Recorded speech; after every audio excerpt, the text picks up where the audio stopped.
నివసించు దేవాలయం. ఆశీర్వాదాలన్నీ నావే, మనలో ఉండే ఆత్మ సన్నిధి. మీరు దేవుని ఆలయమై ఉన్నారనియు దేవుని ఆత్మ మీలో నివసించున్నాడనియు మీరు ఎరగరా? 1 కొరింథీ 3:16. రక్షణ యొక్క ప్రాథమిక కోణం ఏమిటంటే క్రీస్తు మనలో జీవిస్తాడు. ఆ జీవం ద్వారా ఆయన మనల్ని మరణం నుండి జీవంలోనికి మార్చివేశాడు అనే సత్యమే. ఈ గొప్ప సత్యాన్ని లేఖనములు మనకు పదే పదే గుర్తు చేస్తున్నప్పటికీ మాతో ఉండమని మనం ఆయన్ను పదే పదే అడుగుతుంటాం. మన ప్రార్థనలోని కొన్ని మనవులను గమనిస్తే అవి మన అవిశ్వాసానికి లేక మన తప్పుడు అవగాహనకి చిహ్నాలుగా ఉండి సదరు విషయాన్ని విశదపరుస్తున్నాయి. ఈ అలవాటును వదిలించుకోవడం కష్టం అయినప్పటికీ బైబిల్లోని గొప్ప 3:16 వచనాలలో ఒకదాని సహాయంతో ఈ అలవాటును మానివేయవచ్చు. ఈ సత్యాన్ని మనం గతంలో మననం చేసుకున్నప్పటికీ మరలా ఈ విషయం వద్దకు మనం రావడానికి కారణం ఏంటంటే ఇది మన క్రైస్తవ సంస్కృతిలో ప్రధాన భూమికను పోషిస్తుంది.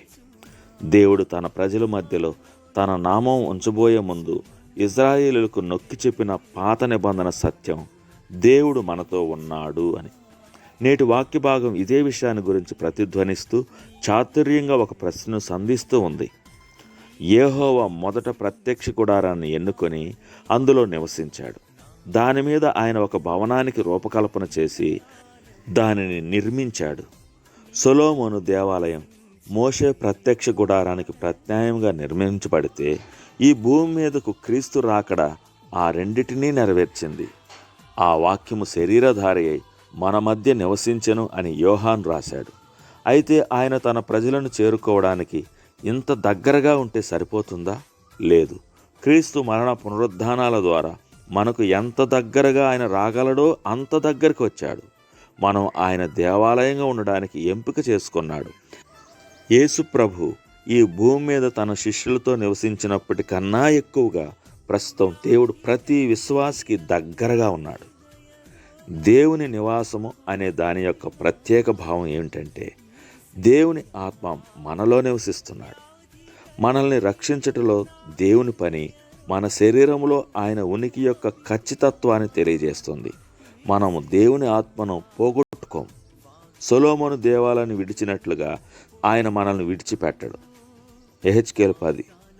మీ యొద్ద ఎల్లప్పుడూ ఉండుటకై ఆయన ఆదరణకర్తను మీకు అనుగ్రహించును అని యేసుక్రీస్తు చెప్పాడు.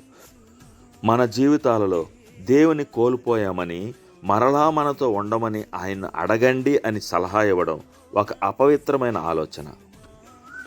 ఆయన నాతో ఎల్లప్పుడూ ఉన్నాడు, ఎందుకంటే ఆయన నాలో నివసిస్తున్నాడు కాబట్టి. విశ్వాస జీవితం ఈ మొదటి అడుగుతోనే ప్రారంభమవుతుంది. ఆయన మనలో ఉన్నాడని నిరూపించే భౌతిక రుజువు ఏమీ లేకపోవచ్చు, అయితే ఆయన దీనిని ప్రకటిస్తున్నాడు. ఆయన సన్నిధి యొక్క జ్ఞానము లేక దగ్గర ఉన్నాడనే భావము గురించి అడగకుండా నిజమైన విశ్వాసముతో నీ దేవాలయంలో నా దేహంలో నివసిస్తున్న నీ విశ్వాసతను బట్టి వందనాలు అని చెప్తాను. తండ్రి, నీ ఆత్మ వచ్చి నాలో నివసించేటట్లుగా నన్ను రక్షించినందుకు వందనాలు. నేను తరచుగా విశ్వాసంపై ఆధారపడకుండా నా చూపు మీద నా ఇంద్రియ జ్ఞానం మీద ఆధారపడి నడిచానని ఒప్పుకుంటున్నా. దేవుని ఆత్మ నాలో నివసిస్తున్నందుకు నేను సర్వదా కృతజ్ఞుడను.